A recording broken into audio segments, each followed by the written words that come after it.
আসসালামু আলাইকুম রহমতুল্লাহি ওয়াবারাকাতুহু। রাসূল সাল্লাল্লাহু আলাইহি ওয়াসাল্লামের একজন সাহাবা ছিলেন, নাম ছিল লাথাবা। তার একটা সুন্দর ঘটনা নিয়ে এসেছি, আশা করি তোমাদের সবার ভালো লাগবে। আল্লাহর রাসূল সাল্লাল্লাহু আলাইহি ওয়াসাল্লামের একজন সাহাবা, নাম ছিল খালাবা। বাংলায় অনেক সময় সালাবা বলা হয়।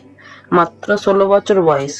রাসূল সাল্লাল্লাহু আলাইহি ওয়াসাল্লামের জন্য বার্তাবাহক হিসেবে এখানে সেখানে ছুটোছুটি করে বেড়াতেন। একদিন উনি মদিনার পথ ধরে চলছেন। এমন সময় একটা বাড়ির পাশ দিয়ে হেঁটে যাওয়ার সময় তার চোখ পড়ল দরজা খুলে থাকা এক ঘরের মধ্যে। ভিতরে গোসলখানায় একজন মহিলা গোসল করছিল এবং বাতাসে সেখানকার পর্দা উড়ছিল। তাই থালাবার চোখ ওই মহিলার উপর যেয়ে পড়ল। সঙ্গে সঙ্গে উনি দৃষ্টি নামিয়ে নিলেন, কিন্তু থালাবার মন এক গভীর অপরাধ বোধে ভরে গেল। প্রচন্ড দুঃখ তাকে আচ্ছাদন করলো। তার নিজেকে মুনাফিকের মতো লাগছিল। তিনি ভাবলেন, কিভাবে আমি রাসূল সাল্লাল্লাহু আলাইহি ওয়াসাল্লামের সাহাবা হয়ে এতটা অপ্রীতিকর কাজ করতে পারি, মানুষের গোপনীয়তাকে নষ্ট করতে পারি, যেই আমি কিনা রাসূল সাল্লাল্লাহু আলাইহি ওয়াসাল্লামের বার্তাবাহক হিসেবে কাজ করি। কেমন করে এই ভীষণ আপত্তিজনক আচরণ তার পক্ষে সম্ভব?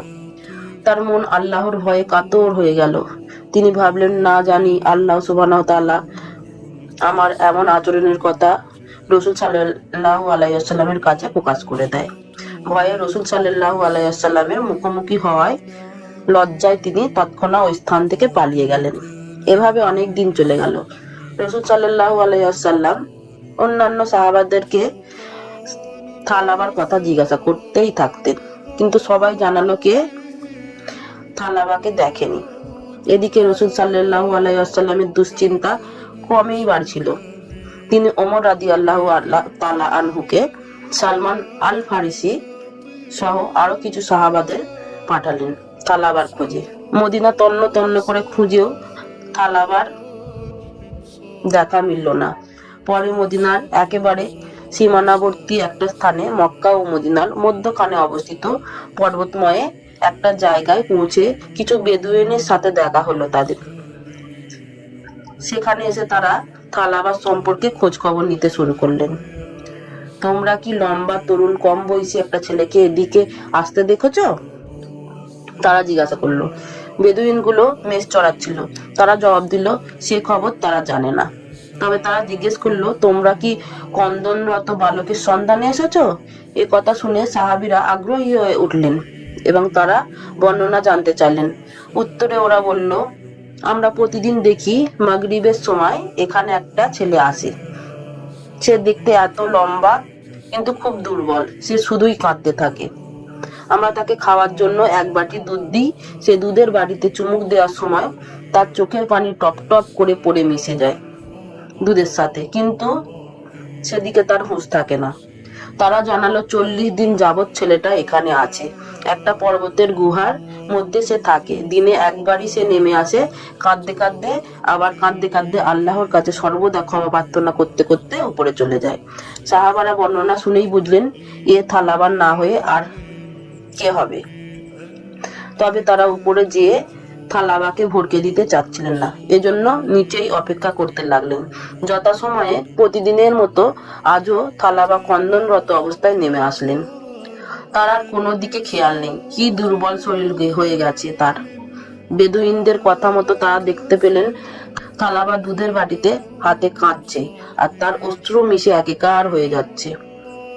তার চেহারা গভীর বিষাদের চিহ্ন স্পষ্টভাবে প্রকাশ পাচ্ছে। সাহাবারা তাকে বললেন, আমাদের সাথে ফিরে চলো।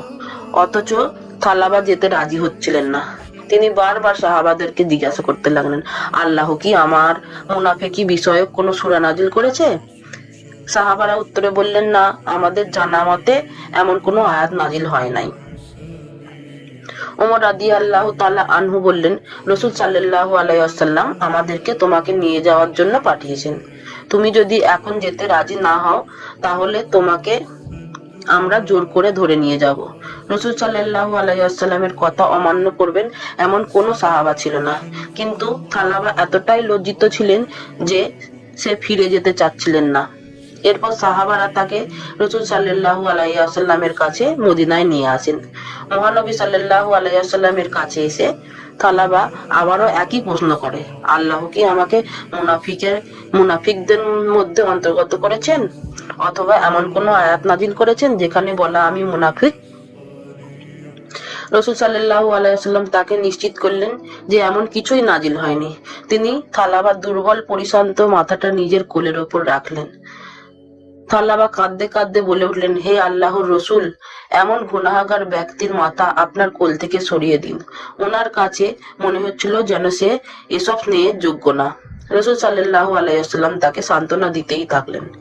আল্লাহর রহমত আর দয়ার উপর ভরসা করতে বললেন, আল্লাহর কাছে ক্ষমা চাইতে বললেন। এবং এমন সময় থালাবা বললেন, হে আল্লাহর রসুল, আমার এমন মনে হচ্ছে যেন আমার হাড় আর মাংসের মাঝখানে পিঁপড়া হেঁটে বেড়াচ্ছে। রাসূল সাল্লাল্লাহু আলাইহি ওয়াসাল্লাম বললেন, ওটা হলো মৃত্যুর ফেরেশতা। তোমার সময় এসেছে থালাবা, শাহাদাত পড়ো। থালাবা শাহাদাত বলতে থাকলেন, আল্লাহ ছাড়া ইবাদতের যোগ্য আর কোনো ইলাহ নেই, মুহাম্মদ সাল্লাল্লাহু আলাইহি ওয়াসাল্লাম আল্লাহর রাসূল। উনি শাহাদাত বলতে থাকলেন। এমন সময় তার রূহ শরীর থেকে বের হয়ে গেল। মহানবী সাল্লাল্লাহু আলাইহি ওয়াসাল্লাম থালাবাকে গোসল করিয়ে জানাজার পর কবর দিতে নিয়ে যাচ্ছিলেন। আরো অনেক সাহাবা থালাবাকে বহন করে নিয়ে যাচ্ছিলেন। মহানবী সাল্লাল্লাহু আলাইহি ওয়াসাল্লাম পা টিপে টিপে অনেক সাবধানে এগিয়ে যাচ্ছিলেন। ওমর রাদিয়াল্লাহু আনহু অবাক হয়ে জিজ্ঞাসা করলেন, হে আল্লাহর রাসূল, আপনি এভাবে কেন হাঁটছেন? যেন ভিড়ের মাঝে হেঁটে চলেছেন? কত রাস্তা ফাঁকা পড়ে আছে, আপনি আরাম করে কেন চলছেন না ইয়া রাসূল সাল্লাল্লাহু আলাইহি ওয়াসাল্লাম? উত্তরে রাসূল সাল্লাল্লাহু আলাইহি ওয়াসাল্লাম বললেন, হে ওমর, আমাকে অনেক সাবধানে চলতে হচ্ছে। সমস্ত রাস্তা ফেরেশতাদের দ্বারা ভরে গেছে। লাথাবার জন্য এত ফেরেশতা এসেছে যে আমি ঠিক মতো হাঁটার জায়গা পাচ্ছি না। সুবহানাল্লাহ।